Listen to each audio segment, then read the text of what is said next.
rumors circulating this week for Call of Duty. Apparently, a leak on Amazon suggested that Call of Duty Modern Warfare 2 is getting a remaster, which will be releasing later this year.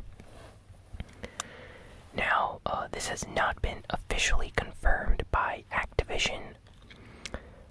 Some inside sources say that it could be fake, but regardless, it would be amazing if Modern Warfare 2 came out as a remaster for modern systems like, the PC, PlayStation 4, Xbox One, with, better graphics, enhanced textures, and stuff like that.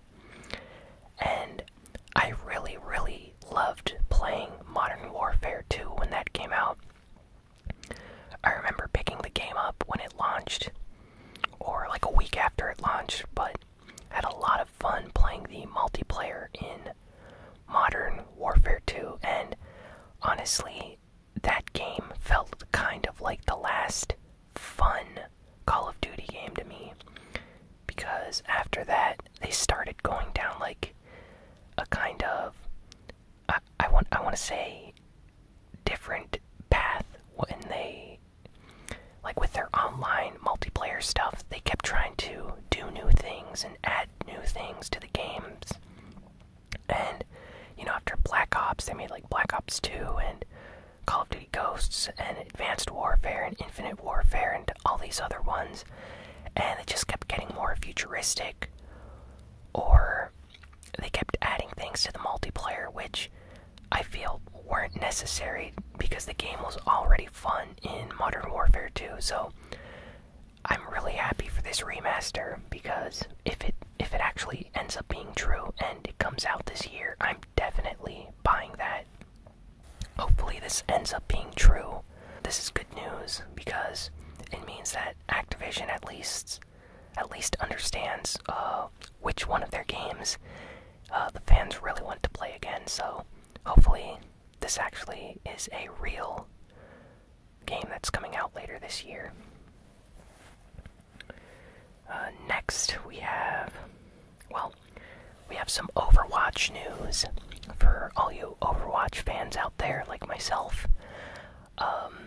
Brigitte, the new hero in Overwatch that was announced a while ago, has now been officially updated into the main version of the game. Previously, she was only available on the PTR for the PC version of Overwatch, but yeah, now the Xbox One and PlayStation 4 versions of the game have her. I played her in the game already. I checked her out. She's a lot of fun to play as. She has really unique abilities. I think she does very well with a healer and a tank character, like a Reinhardt. She's really good with like an Orisa, making sure that like a Reaper and other characters don't sneak up and flank. Really, really good hero. And this new update also nerfed some Sombra abilities as well. Apparently, Sombra's hack cannot be used if she takes damage, so while she's taking damage, her hack is set to cool down for 2 seconds automatically. And next, apparently, she cannot hack behind walls anymore, so if she loses line of sight while she's hacking someone, they're not going to be hacked anymore, so she has to, restart the hack. So, that's kind of good. I think these are good balance changes, and Brigitte, as a hero, is not available in competitive ranked matches yet. In fact, Blizzard said that they're delaying her from the online, ranked portion of the game until the next season, which is in 35 days or something. So yeah, that's definitely a ways off.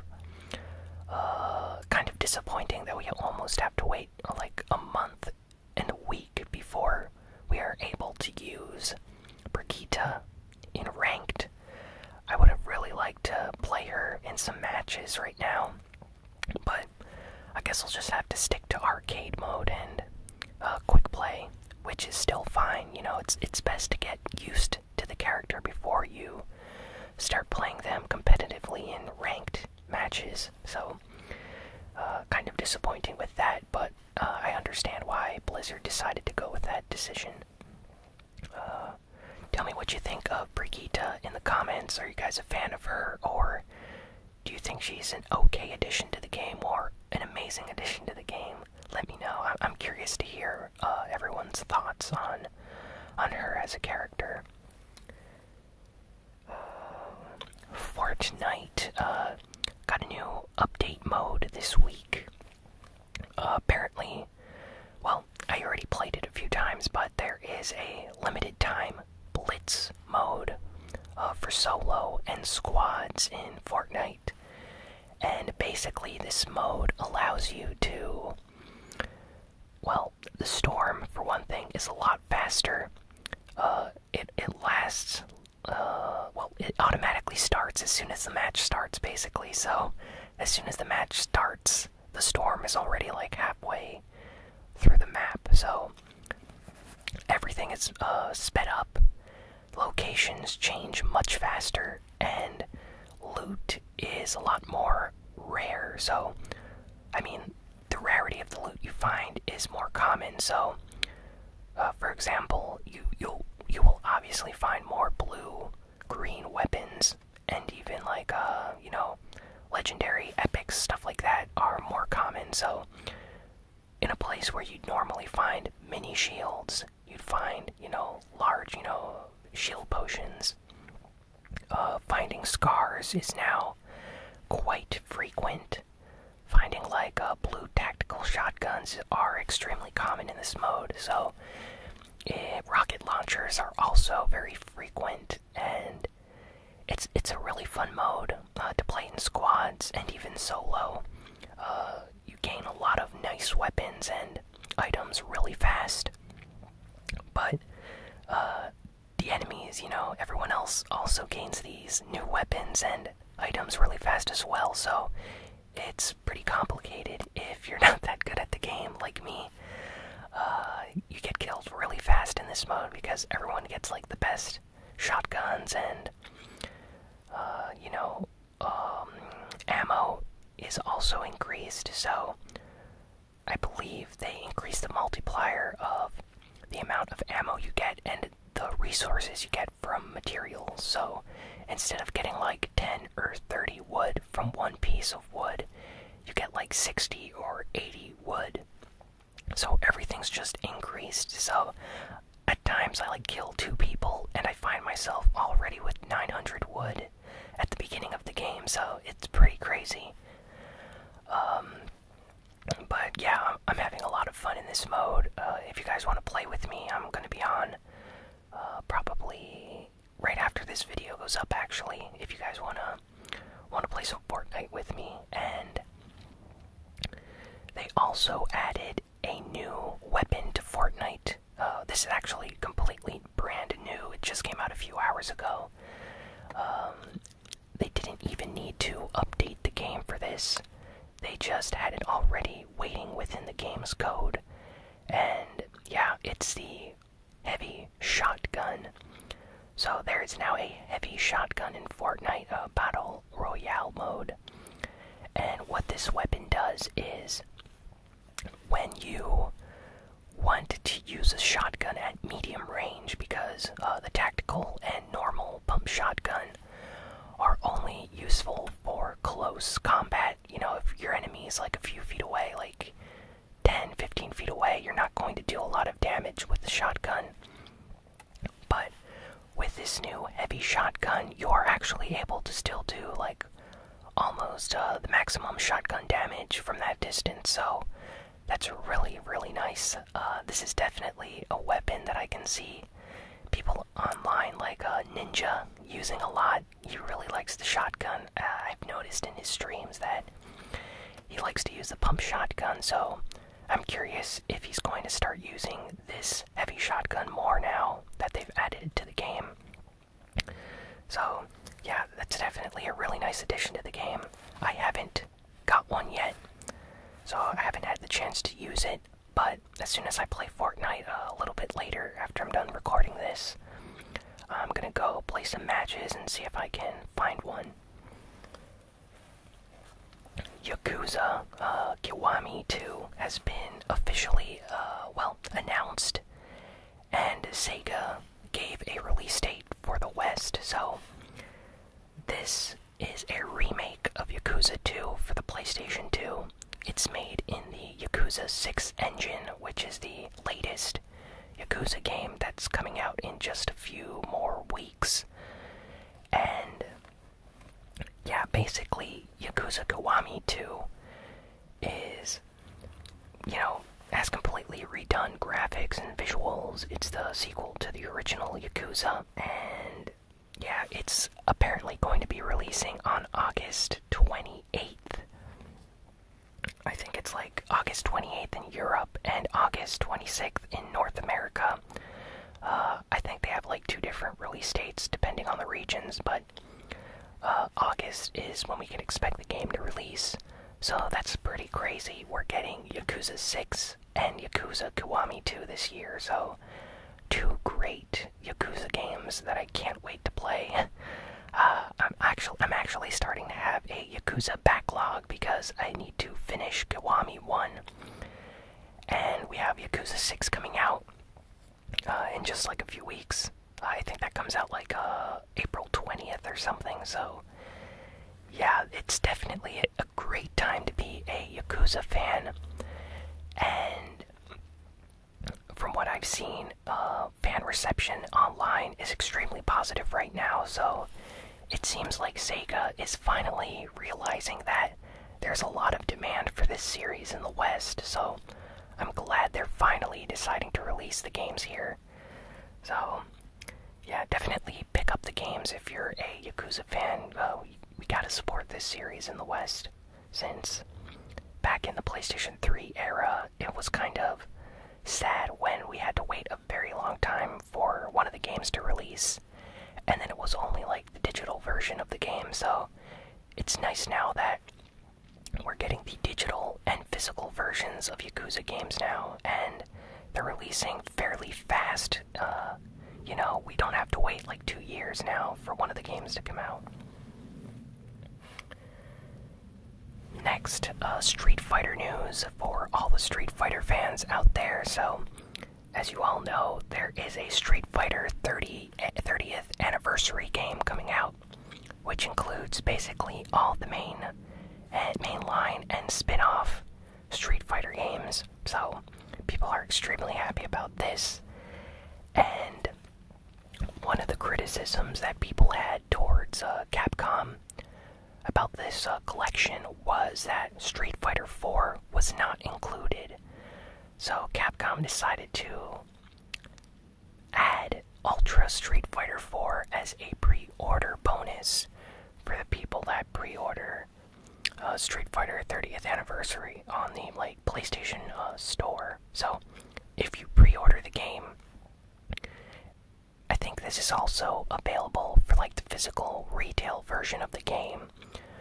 But if you pre-order anywhere, you're still going to get a code with a download code for Ultra Street Fighter 4. So basically, you're going to be able to have the entire series on your PlayStation 4 now, with Street Fighter 5 all the way back to the original Street Fighter. So yeah, this is definitely a must-buy collection for Street Fighter fans. And speaking of Street Fighter, Tekken is another great fighting game series. And Tekken 7 this week just got a brand new DLC character. Noctis from Final Fantasy 15 is the new playable character that they've added to the Tekken 7 roster. He has a really unique moveset, and they just added him to the game, so fans of both Final Fantasy and Tekken are really happy about this. It's pretty crazy to have a Final Fantasy character in a Tekken game, but I'm really happy since, I'm a Final Fantasy fan, so having the ability to play as Noctis in the game is a lot of fun. I really like his attacks, and I think they did a really good job with adding him to the game, and I really like his attacks and stuff, so good on Square Enix and Bandai Namco for working together and adding this character to Tekken 7. So, Sega this week has been teasing a new Sonic racing game. People are saying that it could be a sequel or remaster to the original Sonic R, which does not seem very likely. But there are also rumors out there suggesting that this teaser is for a new Sonic and Sega All-Stars racing game instead, which I think is very likely. Apparently, this new game will not feature Sega characters and will focus only on Sonic characters, which is kind of disappointing. I hope that doesn't end up to be the case, but regardless, I love the Sonic racing games, so hopefully this is a lot of fun and it comes out for the PS4 and Nintendo Switch. I'd really hate if it doesn't come to the Switch. I feel like a Sonic racing game would be amazing on that system. And speaking of Sonic, they have brand new information about Sonic Mania this week. Sonic Mania Plus has been announced.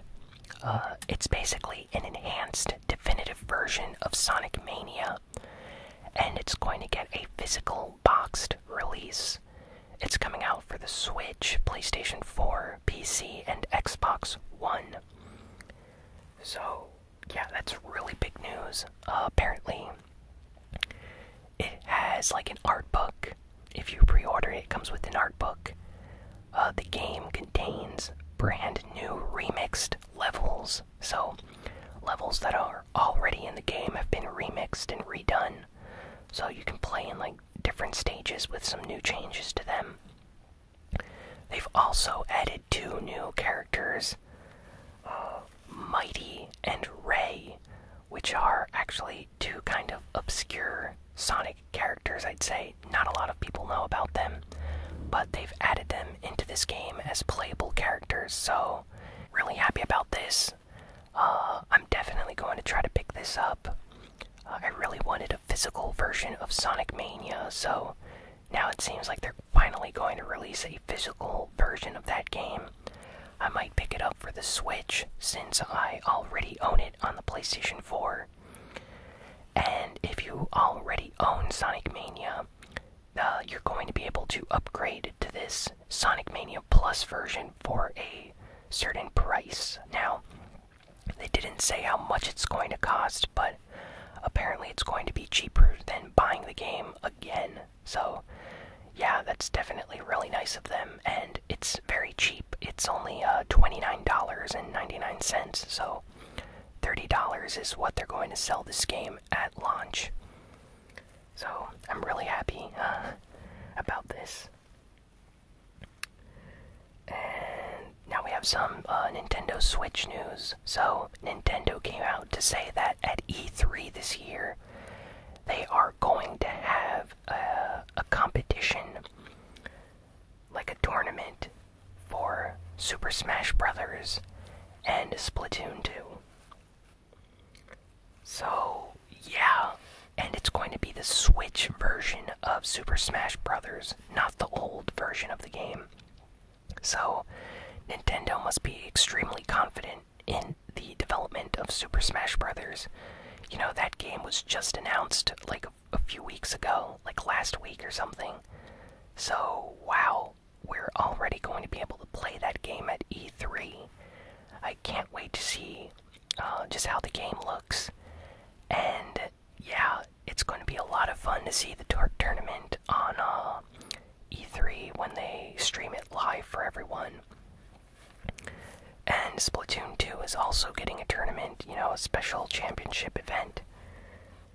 And yeah, that's going to take place all in the same day, I assume. So if you're a Splatoon fan or a Smash Bros. Fan, this is definitely going to be the Nintendo E3 for you. And lastly, Ark Survival Evolved, a game that's been on the PlayStation 4, Xbox One, and PC for quite some time now, is actually coming out for the Nintendo Switch of all places. So this news just came out randomly this week during a GDC event. The developers took to the stage and just came out and said, hey, we're releasing this for the Switch. And they showed like a brief trailer of how the game's going to look like, and yeah, I'm really excited about this. I feel like Ark Survival Evolved is a perfect game to play on a handheld, so I'm really enthusiastic about this Nintendo Switch version of the game. Definitely going to try to pick it up when it releases. I hope they show off some more gameplay, but it looks like a lot of fun, and I was previously going to pick up the PS4 version, but I think I'm going to buy this Switch version now. And yeah, well, that's all the news for this week. Thanks for listening, watching this video. Please be sure to like, comment, share, and subscribe. Follow me on Twitter at ASMRGamingNews, and follow me on Twitch at twitch.tv/ASMRGamingNews. I'm going to be playing some Fortnite this weekend on Saturday and Sunday, so if you see me online, feel free to join me. And yeah, thanks again for watching, and I will see you all next time. So long.